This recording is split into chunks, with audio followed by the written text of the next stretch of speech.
Rindu kami padamu ya Rasul, rindu tiada terperi. Berapa jarak darimu ya Rasul, serasa di kau di sini. Cinta ikhlasmu pada manusia bagai cahaya surga. Dapatkah kami membalas cintamu secara bersahaja? Rindu kami padamu ya Rasul, rindu tiada terperi. Berapa jarak darimu ya Rasul, serasa di kau di sini.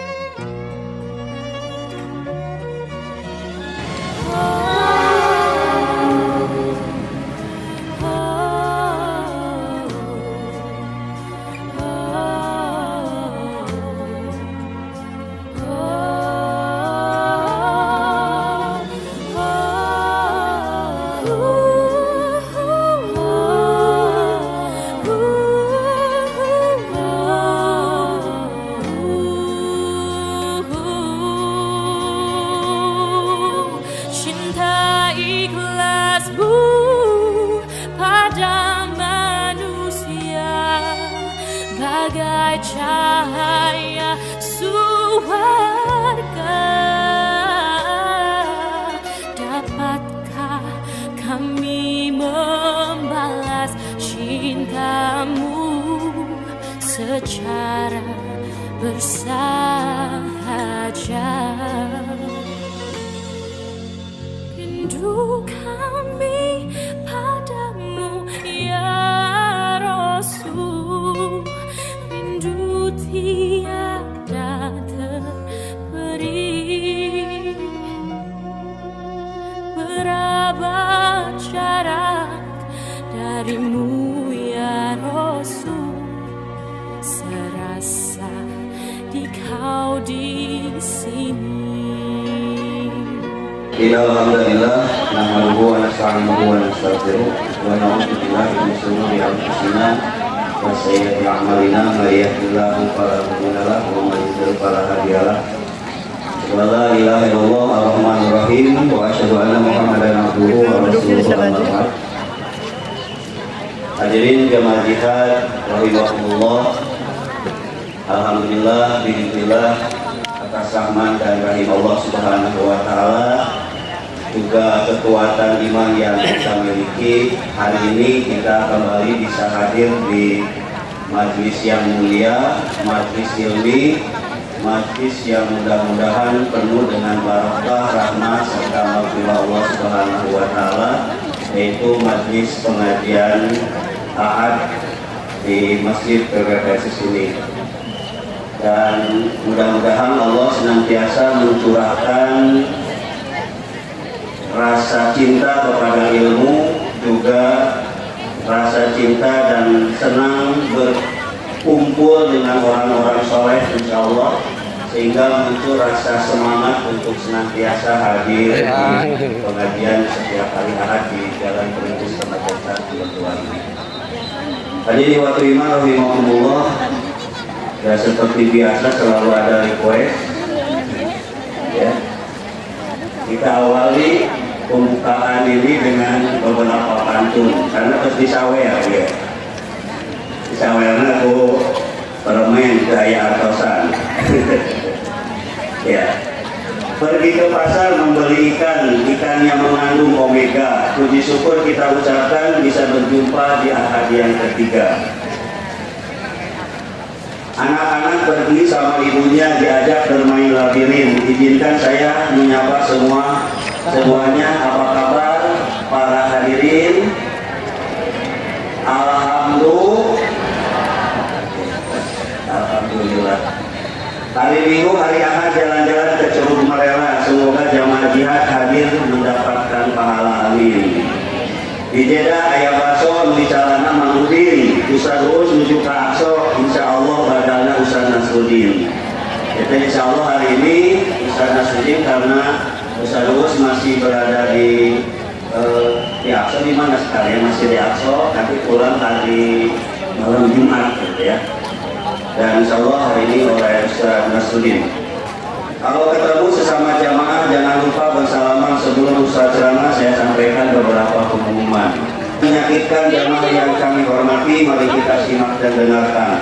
50 alias gope mual biasa mayat sametan. Jamaah jihad supados tempe tapi kade ulah narun. Nah itu rupina pembukaan masalah jemaah mangga kalau Ustaz Nasruddin. Insya Allah pembahasannya adalah aplikasi amal dalam amal, sehingga kita mudah-mudahan mendapatkan pencerahan. Kalau kita menjadi orang yang berilmu tidak dilihat dari sisi ilmunya tapi dari amalnya, karena pepatah mengatakan al-ilmu bila samalin kasajari, al-ilmu bila amalin kasajari bila samalin. Apa ini? Wah, ahli pamahosan berapa? Jadi kalau ilmu tanpa amal itu ibarat pohon yang rindang, tapi percuma kalau tidak berbuah, tidak ada yang bisa kita nikmati. Para ustaz kami persilakan.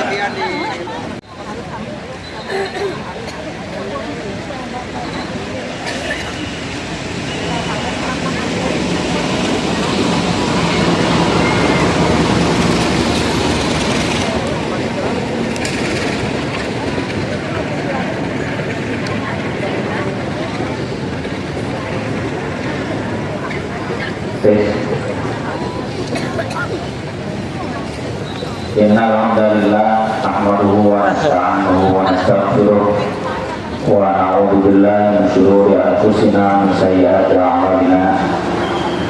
Asyhadu an la ilaha illallah wahdahu la syarika lah wa asyhadu anna Muhammadan abduhu wa rasuluhu alladzi la nabiyya wa la rasula ba'dah walladzi alaihi shalatu wassalam. Amma ba'd.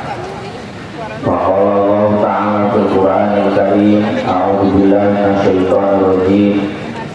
Ya ayyuhalladzina amanu taqullaha wa kunu ma'as-shadiqin. Ya ayyuhalladzina amanu taqullaha wabtaghu ilaihil wasilah wa jahidu fi sabilihi la'allakum tuflihun. Ya ayyuhalladzina amanu isbiru wa sabiru wa rabitu wattaqullaha la'allakum tuflihun. Wa qala Rasul sallallahu alaihi wasallam, fa inna khairal hadits kitabullah wa khairal hadi hadi Muhammad wa syarrul umuri muhdatsatuha wa kullu muhdatsatin bid'ah wa kullu bid'atin dhalalah. Salah satu hal yang menonjol dari agama Islam adalah perhatiannya terhadap ilmu, sehingga melahirkan budaya ilmu di kalangan umat Islam. Dan budaya ilmu itu bisa dikatakan khas atau istimewa, berbeda dengan budaya ilmu atau tradisi ilmu di peradaban sebelumnya. Kalau berbicara budaya ilmu di dunia pendidikan kita, pasti selalu kiblatnya itu ke Yunani, kemudian ke Romawi. Dan budaya ilmunya itu dicirikan dengan banyaknya akademi, Akademi itu kalau sekarang sekolah, lembaga-lembaga pendidikan formal. Ada orang-orang pinter kayak Plato, Aristoteles, Socrates, Cicero, Pythagoras, dan lain-lain.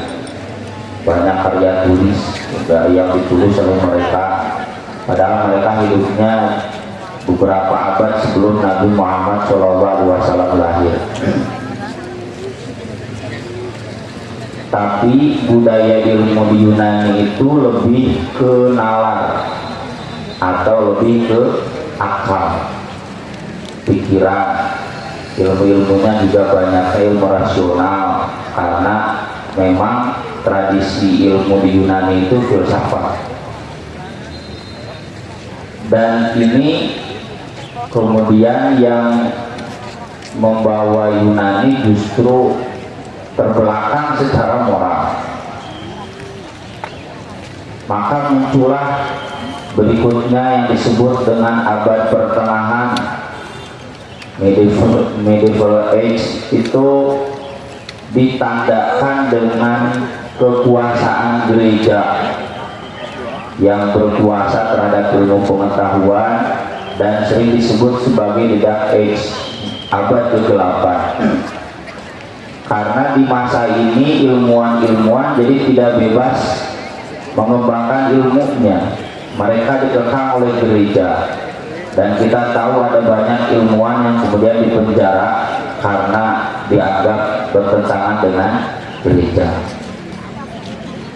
Dan gereja ini di masa abad pertengahan lebih banyak menekankan tentang hati, tentang emosi, tentang spiritual, tapi jadinya tidak bersahabat atau bertentangan dengan ilmu pengetahuan. Terlebih karena memang ajaran-ajaran gereja sendiri atau Bible yang dipegang oleh orang-orang Kristen hari ini itu sudah banyak diubah, disesuaikan dengan konteks zaman hari itu, dan pastinya sudah tidak ideal lagi.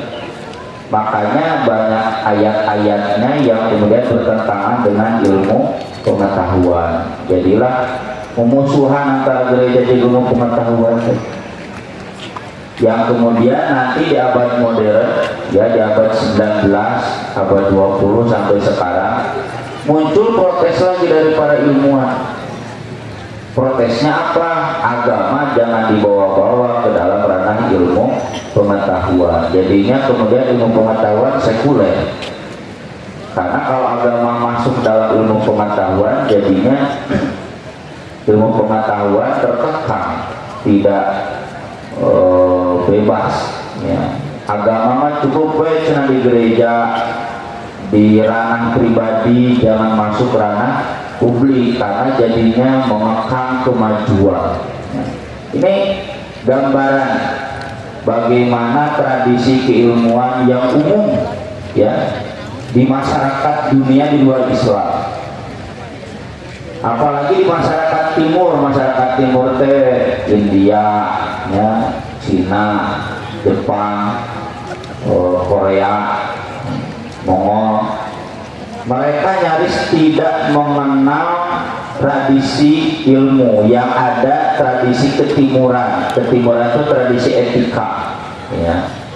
Sehingga film-film Shaolin, banyak film-film biksu negara itu kan lebih kentalnya ke emosi, paling gelut bela diri, tapi tidak terlihat ada tradisi keilmuan. Nah, Islam sejak datangnya dan itu dimulai dengan firman Allah yang pertama, Iqra bismi rabbikal ladzi khalaq. Iqra itu menyuruh membaca, tapi bismi rabbikal ladzi khalaq. Jadi ada perintah untuk berkegiatan keilmuan, tapi juga tidak terlepas dari nilai-nilai Rabbaniyah, nilai-nilai ketuhanan. Bismi rabbikal ladzi khalaq. Maka tradisi keilmuan di Islam itu dari sejak awalnya seimbang antara ilmu dengan ruh, ya, antara intelektual dengan spiritual. Bahkan satu catatan yang menarik, tradisi keilmuan di Islam itu tidak elitis tetapi populis. Kalau di Yunani nu disebut pinter teh anu nyakola, anu loba nulis buku, loba baca buku. Mun aya nama berarti nyakola teh anu sarjana, anu magister, anu doktor, anu profesor. Dan di kita pun kesan itu masih ada kan. Kita kalau bicara seseorang, wah si eta pinter, nah ukuran pinter teh Pak. Yang pertama biasanya gelar pendidikannya kan, profesor, doktor.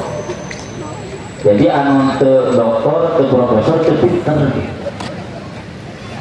Yang kedua, lamun dina kaulamaan kiai haji, ya, nu jago ceramah, ya kan, nu tabligna di mana-mana, di isuk tidur lebih ke kaputing tider, pengajian isi pengajian di mana-mana, ternyata berarti pinter. Itu elitis itu, ya, tidak populis.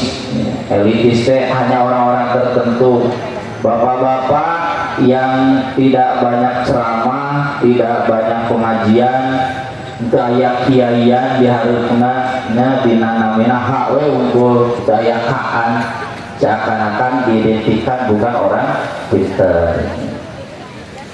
Terus nanti ciri nu pinter loba duit nanya, yang banyak uangnya berarti pinter. Pinter naon? Pinter usaha. Nanti Pak ciri nu pinter Bu, bapak-bapak juga setuju nu loba istrina.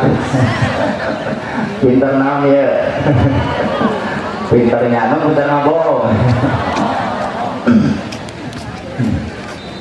Nah ini semuanya ciri-ciri elitis. Jadi dulu juga Yunani begitu, disebut pinter teh anu nyakola, pernah ikut di akademinya Aristoteles, Plato, Socrates, terus banyak baca buku. Bapak-bapak mah tara baca bukunya, tara salah sabarang orang diri ngomongana risalah. Tara baca buku meluajo versi Brazil, ya, aya wae. Tapi ada dalilan teh baik, serta Nabi gitu bisa maca, bisa nulis. Nah, ada dalilan teh. Dalil orang malas maca aja nulis. Nabi oge pancen teu bisa maca, teu bisa nulis. Tapi memang ya di satu sisi ada benarnya, tapi banyak salahnya. Ciri ilmu, tradisi ilmu di Islam itu yang saya maksud populis itu tidak elitis, karena siapapun meski tidak sekolah, meski bukan kiai, ya, bapak-bapak, ibu-ibu itu bisa dikategorikan oleh Allah sebagai orang yang berilmu. Saya tadi singgung ada tradisi yang berbeda antara tradisi Islam dan tradisi Yunani. Kalau di Yunani sejak awal pendidikan itu diukurnya dengan akademi, maka disebut nage pedagogi. Pedagogi teh tina paes teh budak, agogos teh nganteur. Jadi disebut pendidikan teh nganteur budak ka sakola. Maka kayak tradisinya budak lalatur ke sekolah ke hari pertama.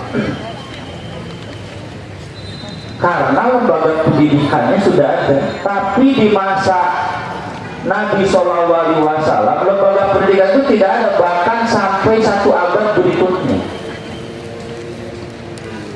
Ketika Marwan bin Al-Hakam menyuruh agar di masjid diadakan majelis taklim setiap hari, itu yang menolak Ibnu Abbas, Ibnu Mas'ud, Aisyah, Hudayf bin Al-Haris. Kata beliau Nabi melarang.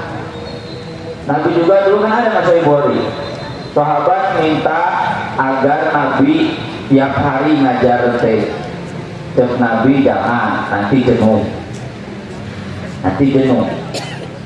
Kata Nabi cukup di hari-hari tertentu saja. Dan itu seminggu sekali. Ibnu Mas'ud sama diusulkan begitu. Kata Ibnu Mas'ud, Nabi ke bawah seminggu sekali. Jadi atau saya jihad teh seminggu sekali. Kalau dirinya bisa bid'ah. Tidak ada ya kegiatan pendidikan formal, tapi bukan berarti kegiatan pendidikan tidak ada sama sekali. Nah itulah yang oleh para pakar pendidikan Islam tahun 2003 dulu di Undang-Undang Sisdiknas dimasukkan jenis pendidikan yang ketiga. Ada pendidikan formal, ya formal mano, sekolah, kuliah, itunya ijazahnya bisa lanjut jadi nomor, jadi capres, jadi cawapres. Jadi capres, jadi cawapres gitu. Lamun palsu bisa dipersoalkan, itu formal. Repet. Enggak, cuma nyontok tuh. Yang kedua non formal. Ya non formal itu pendidikan sama, tapi ijazahnya tidak bisa dipakai kuliah. Kursus itu. Cenah anu siga di Australia teh eta kursus. Madak dipersoalkan ke orang Bataknya, kalau orang Batak mau beda-beda. Berapa cenah ijazah kursus, ya dijadikan, ya ijazah formal itu maksud pendidikan formal dan formal. Nah, yang ketiga pendidikan informal. Pendidikan informal itu pendidikan di keluarga dan di masyarakat. Pendidikan yang tidak perlu bapak-bapak daftar dulu, tuluy bayar. Bapak-bapak yang harus jadi dia daftar lagi, bayar ke, bayar Pino. Coba membayar. Itu pendidikan formal itu. Pendidikan yang tidak ada ujiannya. Ayo ujian dia. Ya, tapi kantor susul gabungan almarhum Fayan, dia tahu Pak. Ya, Fayan kan hausna saya. Kuruk kita Fayan terus kayak tes mau bisa. Ya, jangan calon. Ya, asal mau 40, 20, 30, 20, 10, 5 saluran bubar. Ayah jamaah nu curhat, saya harus kayak di tes-tes ngaji mengaji gue. Pokoknya siapa tuh? Miskin itu kelima bingung dulu. Nah itu ciri pendidikan populis itu, pendidikan informal. Karena memang standar pendidikan itu bukan ini. Standar pendidikan menurut Al-Quran, menurut Islam, innama yakhsyallaha min ibadil ulama. Mau disyarat dinayat dari itu. Ulama itu yang takut kepada Allah. Dan orang bisa takut kepada Allah itu hanya dengan menjadi ulama. Tentu ulama di sini bukan ulama formal. Dewan Isbaul artinya bukan surga dari Dewan Isbaul. Tapi siapapun yang berinteraksi dengan ilmu itu pasti yang sama. Memang anu nilai ujian tapi Quran pangsaina berarti pangsina kalau belum tentu. Dan itu memang gak bisa diukur dengan ujian di kertas, ujian semester, ujian tahunan. Itu semuanya kembali kepada kesungguhan kita. Hebatnya pendidikan informal, ini pendidikan yang populis. Itu tradisi pendidikan zaman Nabi. Teriwa kudu ulama, kudu ngapal ke, ya, kudu mayar, komo bisa mayar, kayak mau menang ujian. Ya, tapi di kampus rata-rata gitu mau menang wisuda, lalu kan mayar itu. Teriwa gitu. Tapi semua orang bisa mengaksesnya dan semua orang bisa bertanggung jawab dengan kegiatan keilmuannya. Semua orang bisa mengevaluasi dirinya sendiri. Kita sudah ada ilmunya itu atau belum, itu yang salah. Dan nanti kita lihat di hadis-hadis terakhir, ternyata kegiatan keilmuan di zaman itu sampai setiap hari. Dan ukurannya bukan formal dan non formal. Ini sekaligus kritikan Mbak ya, bagi kita. Kalau di Persis masih ada mengukur keilmuan itu kulantaran gelar ustadznya, gelar doktornya, itu berarti kita sudah menghina ini. Punten, sanes menghinanya. Marbot masjid, tukang jaga di masjid itu bisa lebih mulia menurut Allah kalau dia nyatanya lebih takut kepada Allah. Dan mereka sama kita ngomong, mereka itu orang-orang mulia. Maka ayo di masjid itu yang kita hormati itu, apalagi lamun ustadzna bunghar, mobilna halus, istrina sebenarnya Pak seakan-akan mulia, lamun motorna motor BA, mobilna terboga, gimana kontrak ini, seakan-akan itu tidak mulia. Wah, ini berarti kita konsep ilmunya sudah konsep ilmu Yunani. Termasuk bapak-bapak, ibu-ibu, kadek hari kabudak tuh naik sekolah SMP, SMA, sok sia mana itu sekolah kendahar di rumah. Nah itunya coba menggunakan ngaji ke masjid, wah ini gitu sok sia mana itu ngaji ke masjid kendahar. Nah ini berarti kita otak-otaknya otak Yunani ini, bukan otak Islam. Pendidikan itu yang paling pokok, bagaimana agar anak-anak kita takut kepada Allah. Saya juga sering kritik pesantren-pesantren Persis, ini Al-Ragul dispandukan selamat dan sukses alumni pesantren Persis. Nah orang mau beda-beda, tapi diterima di Unpad, di TB, nanti UPI, UGM, UI, hari kiai Persis itu disebutkan.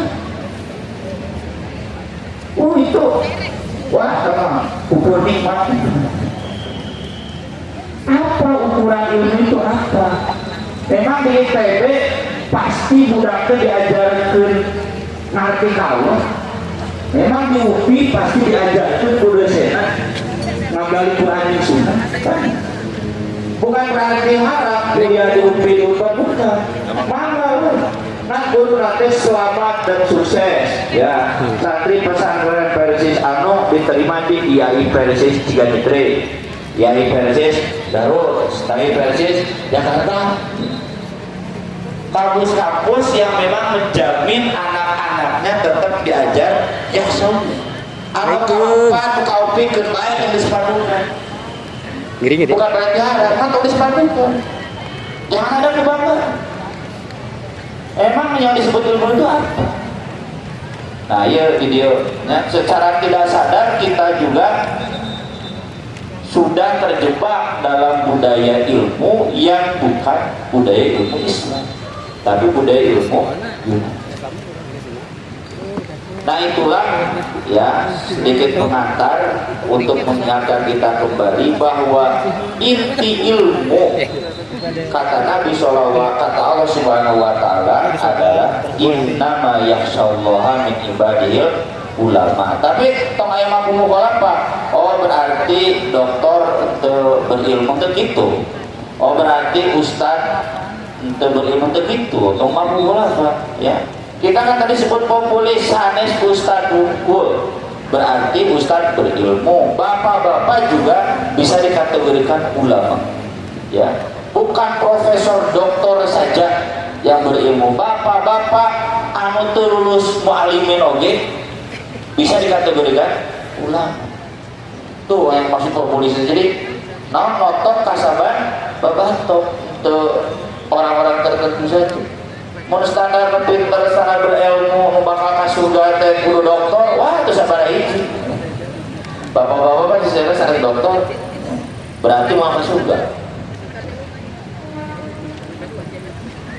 Ciri yang salah menibadi ulama itu dijelaskan di ayat berikutnya, setidaknya ada 3. Yang pertama, innal ladzina yatluna kitaballah. Saya tulis di sini dekat dengan Al-Qur'an. Yang kedua, wa aqamus sholat. Berarti ahli sholat. Ahli sholat itu pasti 2. Dina Quran, dina hadis ditekannya ahli sholat malam dan ahli sholat berjamaah. Yang ketiga, wa anfaqu mimma razaqnahum. Saya tulis di sini ahli sedekah. Cirina 3. Jadi kamu ngukur bapak-bapak, ibu-ibu, jamaah sekalian ini sudah berilmu atau belum? Bapak-bapak, ibu-ibu mau jihad di piada atau sabaraha tahun? Saya mut abdi ngalika piade tahun 2000. Dahun itu pas 25. Da kampung kurma pengawasan teh di Pajagalan. Ya abdi emu utusan Nana Supriyatna, ya selalu beliau program beliau dulu, ya. Itu kampung kurma jam 6 beres. Jihad di Pajagalan teh lantaran jam 6 sahri daratan naik baris. Nah dipindah ke piade di rada siang. Jadi tahun 2000 lah berarti. Tahun 2000 enak tahun sabaraha? 2025. Di sabaraha tahun Bapak mau di piade? 25 tahun. Wah, ini profesor 25 tahun. Nah, kita akan ukur nih bapak-bapak, ibu-ibu ini sudah profesor belum secara keilmuan. Yang pertama, ciri orang berilmu itu dekat dengan Al-Quran. Ini sesuai firman Allah dalam surat Az-Zumar 23. Allahu nazzala ahsanal hadithi kitaban mutasyabihan matani taqsha'iru minhu juludul ladina yakhshawna rabbahum. Ini yang saya garis bawahi. Ciri orang yang takut kepada Allah itu tubuhnya bergetar, kemudian melunak, dan hati mereka juga menjadi tentram zikrullah. Tes ku bapak, ku ibu, lamun ngaos Quran ada getaran di hati, di tubuh tidak? Ya. Atau ketika menyimak Al-Quran. Tes anu paling mantap nama engke bulan Ramadan pas taraweh.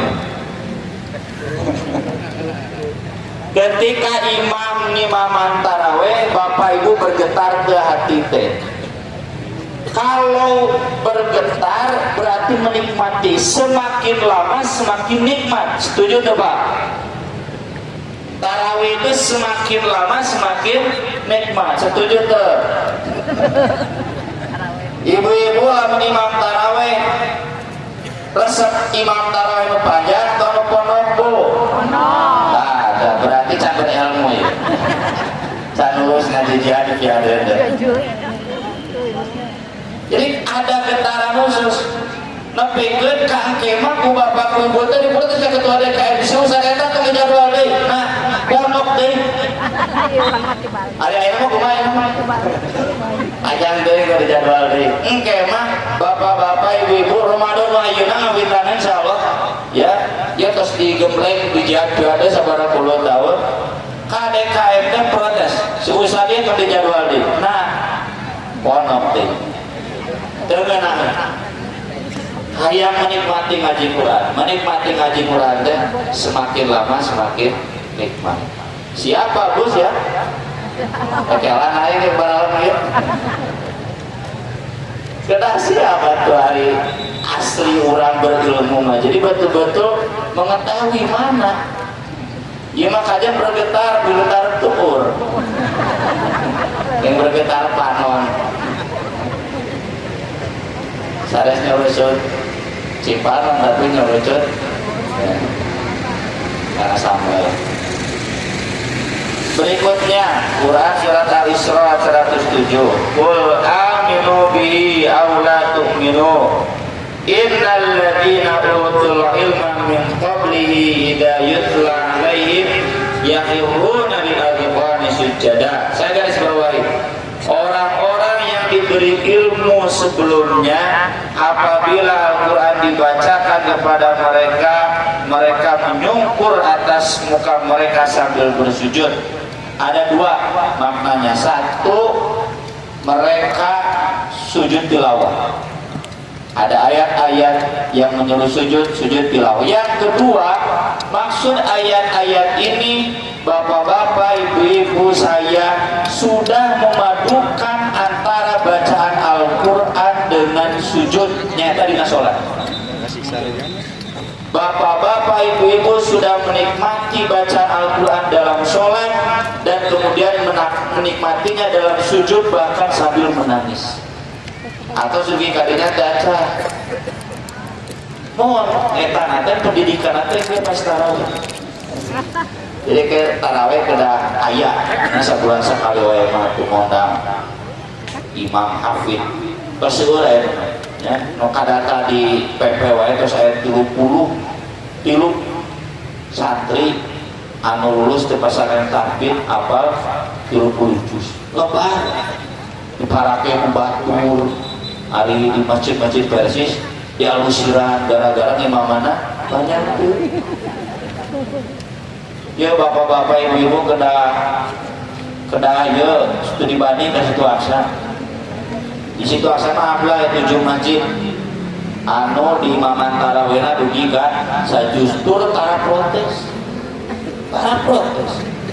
Suga jadinya kedikan itu ya aya Al-Qur'an atau mau 30 atau di Al-Azhar Nurul Huda kuwi usan kos tuh di pengker saksina sesepuhna terus mana di Al-Ihsan anu ujung masjid tara protes sugan ke mun imamna panjang kalabun tuh teh sararieu teh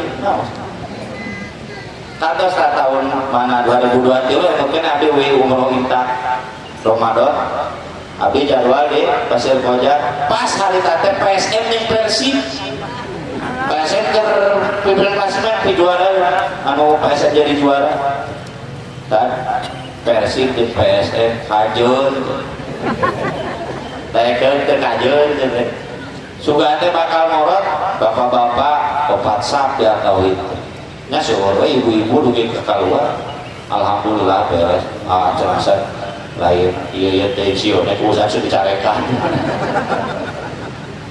salah ambil rutin naos dirinya ya setelah kosong ya dicarekan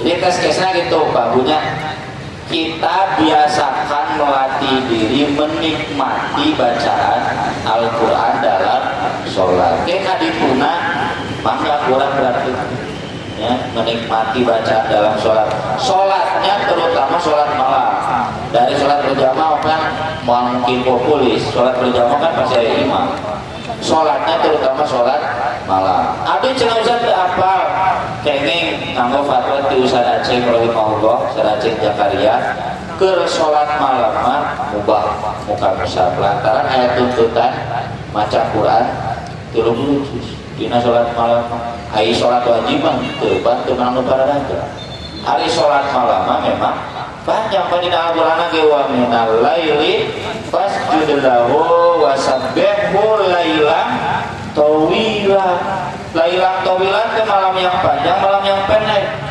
panjang qumil laila illa qalila nisfahu satengah wengi awin kusminhu qalila kurangan seperti itu berarti seperempat awzid alaihi tambahan berarti seperti tilu parapat 2/3 parapat warattilil qur'ana tartila jadi bacaan Al-Quran targetnya di waktu sholat malam.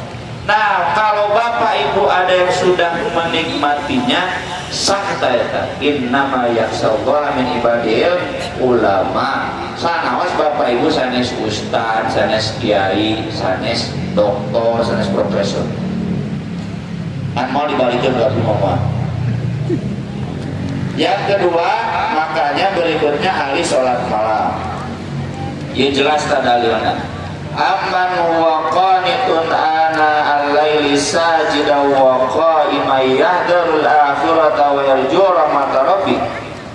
Apakah orang yang tunduk di sepanjang malam, sujud dan berdiri karena takut akhirat dan mengharap rahmat Rabbnya? Taya takut yahdharul akhirah, berarti tadi yakhsyallah.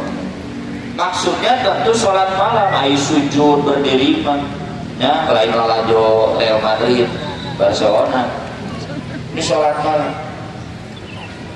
Ini pembandingnya dibuat. Jadi lamun di lapangan mah, samakah orang yang tunduk di sepanjang malam, sujud berdiri karena takut akhirat mengharap rohnya, dengan orang yang di sepanjang malamnya begadang, nyoh HP, lalajo main bal, ya, lalajo Piala Dunia, dia Piala Dunia.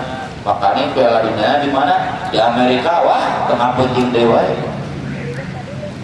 Yang tidak takut akhirat dan tidak mengharapkan rahmat Rabbnya, sama tidak? Kemudian kul hal yastawil ladina ya'lamuna wal ladina la ya'lamun. Samakah orang yang tidak mengetahui, orang yang mengetahui dan yang tidak mengetahui? Jadi anu ya'lamun, orang berilmu itu cirinya bangun malam, sholat malam. Kalau orang yang tidak mengetahui, kajian udang dibeting, udang ngumpul, saya dari itu berarti tidak mengetahui. Innama yatadzakkaru ulul albab. Ciri ulul albab di ayat ini ahli sholat malam. Yang bapak-bapak jamaah jihad piade tiap wengina tahajud wae, nah berarti bapak-bapak sah itu sebagai orang berilmu. Kalau belum jadi ahli tahajud, berarti bapak-bapak ibu-ibu teh bararodoken yang berarti. Berikutnya, ahli sholat berjamaah sampai diulang-ulang oleh Nabi 3 kali. Lau ya'lamun nas ma fin nida wa safil awal. Kalau orang-orang tahu bagaimana besarnya pahala dalam adzan dan saf pertama, ya ngahaja tadi disebutkan Nabi teh kata para ulama untuk menggambarkan betapa besarnya, tidak terhingga. Tsumma lam yajidu illa yastahimu alaihi lastamu. Kemudian mereka tidak bisa mendapatkan selain harus ikut undian, maka pasti mereka ikut undian. Siga kamana ieu? Siga meser tiket Persib kudu sabaraha hari sebelumna. Saminggu sebelumna kudu mengkulan kana apa teh. Kaliwat saeutik geus kaliwat moal kabagian. Atau jika KRSHS ya, mun bapak yang jam 8 ngantrina teh jam sabaraha? Di jam 3. Di jam ari keneh teh adan awal kudu geus ngantri disubuhkeun. Lamun teu kitu moal meunang. Kabagian ge subuh. Atau di sudut capil kan seminggu sebelumnya paspor sama. Sebelum zaman online dulu saya datang jam 7 kabagian lapor. Dicetek geus panyangkir ka satpam teh naros Pak. Di jam sabaraha ieu? Di subuh ge cenah geus araya. Padahal majar teh. Hanya karena sadar lamun teu pas subuh moal ngantri ya. Darata masuk. Cing ai salat subuh di masjid kitu teh. Ngantrina teh 3 jam 3. Salat lohor berarti ngantrina 3 jam 10. Tuh, kalau orang-orang tahu betapa besarnya pahala dalam adzan. Jadi jam adzan teh boro-boro di kang antri ku ketua DKM teh di ayat nomor antrian tah cenah dek adzan. Atau maksud adzan di sini menjawab ada. Dan di hadisnya itu bapak-bapak khususnya harus sudah datang sebelum ada. Dalam di jalan mal benar menjawab ada. Walau ya'lamuna ma fit tahjir lastabaku ilai. Seandainya mereka tahu betapa besarnya pahala dalam tahjir. Tahjir teh pahala datang. Sehingga dina hadis ya Jumat yang datang di jam pertama sama seperti kurban unta, jam kedua kurban sapi, terus domba, ayam, endog, kadituna tainan. Tapi minimalnya ayam pahala, tapi nggak ada pahala tajir, nggak ada pahala istimewa kurban. Ya, seandainya Bapak tahu bahwa yang pertama kali datang itu senilai onta, sabar onta teh 30 juta misalnya, cing ngumumkeun ku DKM, nu pangeulana datang ka masjid piada jam salat lohor 30 juta, jam sabaraha ada datang nanti. Nah, jam salat maghrib memena geus datang, cicing mau balik-balik. Itu makanya katanya walau ya'lamu, kan kulantaran teu apal jadi engkewe can ngadagoan adan mah can komat mah geus adan geus komat ge engkewe. Walau ya'lamuna ma fil atama was subhi la tauma walau habwan, dan seandainya mereka tahu betapa besarnya dalam sholat isya dan subuh, pasti mereka akan datang kedua sholat itu sambil ngesot, ya, sambil merangkak. Sok geura umumkeun nu sholat subuh berjamaah di masjid 10 juta, insya Allah nanti RSAS ge kaluar heula.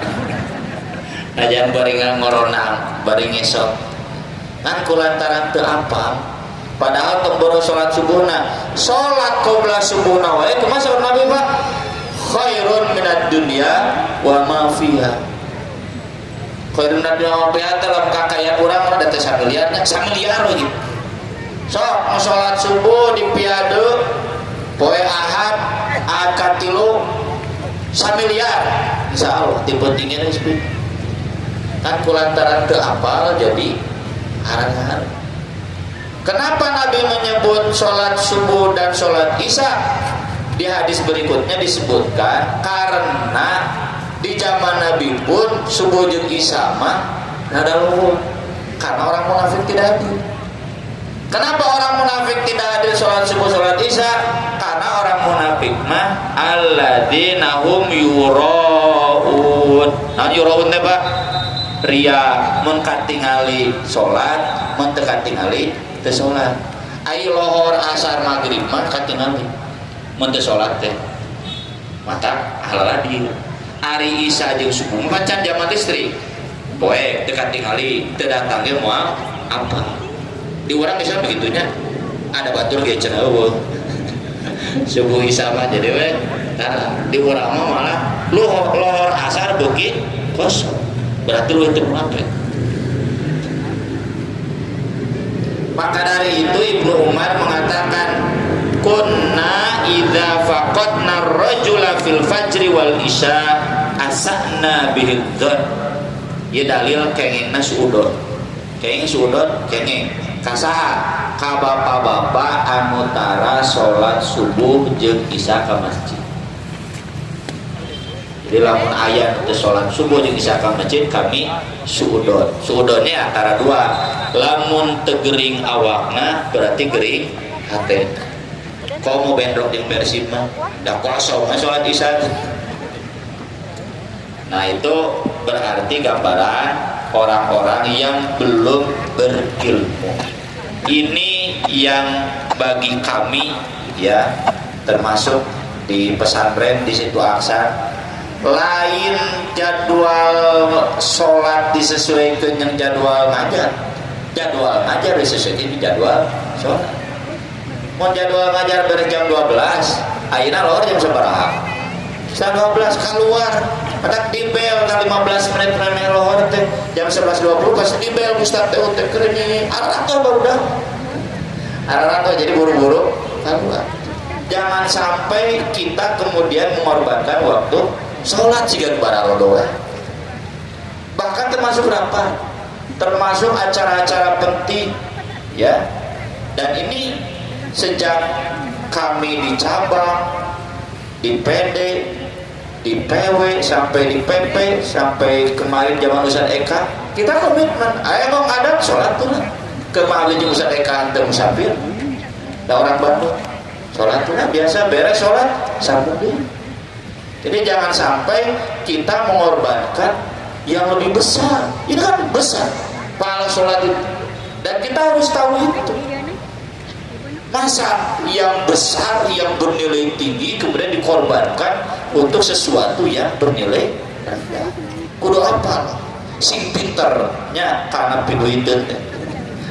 Iya, mah piduiteun akhirat. Berikutnya yang ketiga, ahli sodako.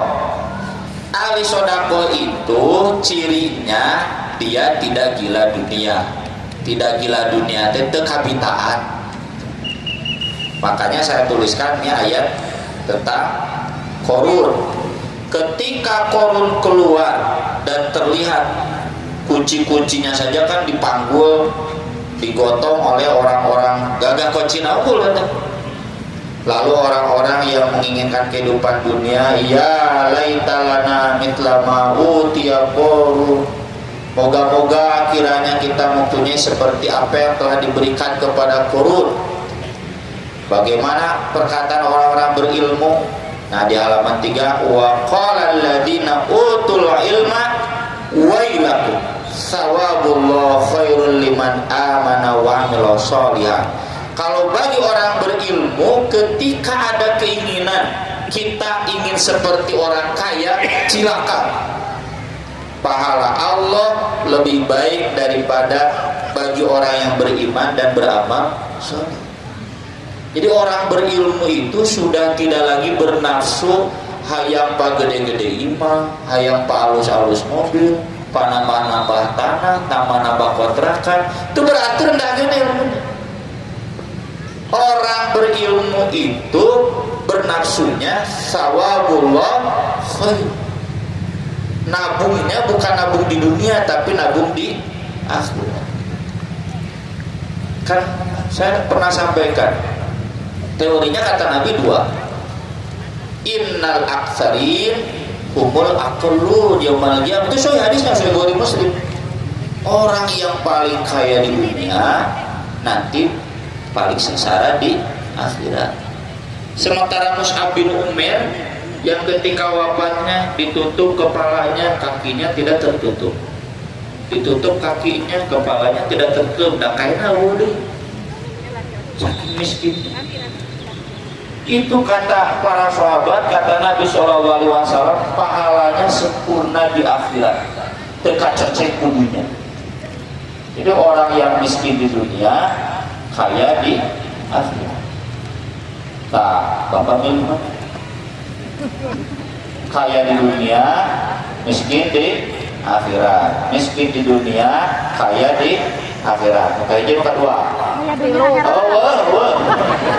Kudu hiji. Nukat tilu daya. Gitu ya. Ustaz, ada yang Bukhari ini punya kehadiran mau bisa, dan akhirat dia mau abdi. Tunggu Gusti Allah. Kalau Bapak ingin kaya di dunia, kaya di akhirat, kekayaan di dunianya dipindahkan ke akhirat. Jadi nabunglah tuh di dunia. Nabung di dunia Bapak jangan salah, ujung-ujungnya jangan ahli waris. Ahli waris itu perlu gede-gede tinggal di saya takdir. Habis nyanggapnya tuh ceramah Ustaz Masyhur di Bagade. Ustaz Masyhur di Bagade, Subah. Nah, Ustaz menyisat di Sima. Iya, masjid di pesantren. Tanahnya di Subang, beak, di Bandung, beak, di Jakarta, beak. Beak ku anak-anak. Di ayo takdir mana jadi waris loba, beak apa beak? Aku udah mulai takdir. Ini bukan berarti kita nggak boleh mewariskan, silakan, tapi bisa wajar. Iya mah budak tilu, opat, terima, obat dulu. Harusnya ditabungkannya itu bukan di dunia, tapi ditabungkan di akhirat. Tah 40 teh atau anu 30 dikontrakeun kontrakan aja pesantren yang membiayai ustaz-ustaznya kuliah lagi S2, S3, yang membiayai umrohnya marbot-marbot masjid, petugas-petugas di pesantren, di jamiah. Jadi bung hari dunia, bung hari di akhirat. Jadi kabungaran atau ditunggu di dunia, pindah ke tabungan ke akhirat. Tah kita berilmu. Makanya di ayat berikutnya kata Allah, asy-syaiton ya'idukumul faqra wa ya'murukum bil fahsya. Kalau masih ada ketakutan fakir di kita, itu berarti orang budak setan. Dan kita berarti tidak cerdas. Makanya bagian akhirnya wa ma yadzakkaru illa ulul albab. Ulul albab itu bukan orientasi materi, tapi orientasinya akhirat. Maka dari itu hadis berikutnya juga membedakan ya orang berilmu dan tidak berilmu itu sejauh mana dia mengelola harta. Orang berilmu mengelola hartanya di jalan Allah. Orang tidak berilmu habis.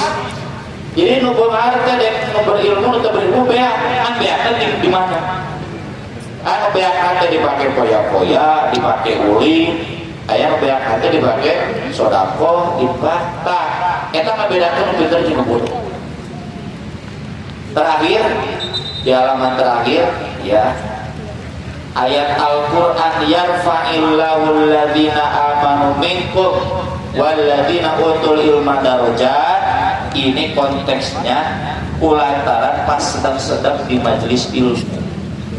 Alhamdulillah ya persis baik itu di piade atau di jamaah-jamaah ya di dekat di sini di Lembur Kami situ aksan aja kapal itu kapal Mengku ke Katapang ke Banjaran ya, ke Haraya gitu di Padalarang ayah gitu. Berarti jamaah persis ini hemat saya ya bukan hemat Gusti Allah hemat saya sudah lulus sebagai orang-orang diangkat derajat karena selalu memenuhi majelis-majelis ilmu. Sok sanaos memang masih sebatas di offline, online masih kira mungkin pas ke negara Arab. Kalau di online kita harus mengakui persis itu masih sedikit. Ayam puluhan ribu asal loba berapa terus jutaan. Maksud saya kalau bapak-bapak ibu-ibu bisa mengakses yang online sehari ada di HP akses oke online atau tiktokan untuk para rubuh tapi oke majelis-majelis ilmu. Dan dua hadis terakhirnya tidak akan saya baca. Itu yang tadi sudah saya sampaikan di awal, gambaran pendidikan informal zaman Nabi. Meskipun tidak ada pendidikan formal di zaman Nabi, tetapi pendidikan informalnya bahkan sampai setiap ya kajian-kajian keilmuan yang tidak formal kayak pengajian-pengajian begini itu Nabi hampir setiap hari setiap waktu sholat. Sehingga Umar bin Khattab yang sebagai petani di daerah Tonggo Madinah dan cena tani kudu gawe kudu ngaji kudu gantian juga tangan Senin bagian rumah kita tanggana bagian Salasa Rombona bagian Umar ke Madinah tatanggana ngajaga kebun Kemisna bagian tatanggana ke Madinah Umar ngajaga kebun sampai bergantian. Jadi ngaji kudu ya ngejo ya kudu dua anak jalan yang terbalik hari ngejo ya turun hari ngajina. Mudah-mudahan kita semua bisa terus ya konsisten istiqomah menjadi orang-orang berilmu dan juga tentu meningkatkan kadar ya kadar keilmuan kita lewat amal-amal nyata yang tadi saya sebutkan. Ini kekhasan budaya Islam. Budaya Islam itu bukan hanya intelektualnya tapi juga spiritual dan spiritualnya terlihat dari amal-amal. Sekian yang bisa saya sampaikan pada kesempatan pagi hari ini, mudah-mudahan bermanfaat. Aku qouli hadza wa astaghfirullah li wa lakum wassalatu wassalamu ala Rasulillah. Wassalamualaikum warahmatullahi wabarakatuh. Rindu kami padamu ya Rasul, rindu tiada terperi. Berabad jarak darimu ya Rasul, serasa di kau di sini.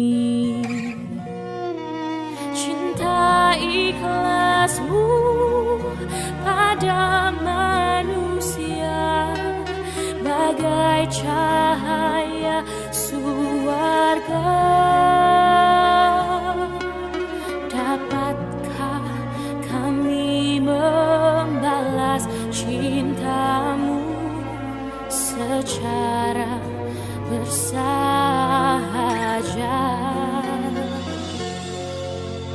Rindu kami padamu ya Rasul, rindu tiada terperi. Berabad jarak darimu ya Rasul, serasa kau di sini.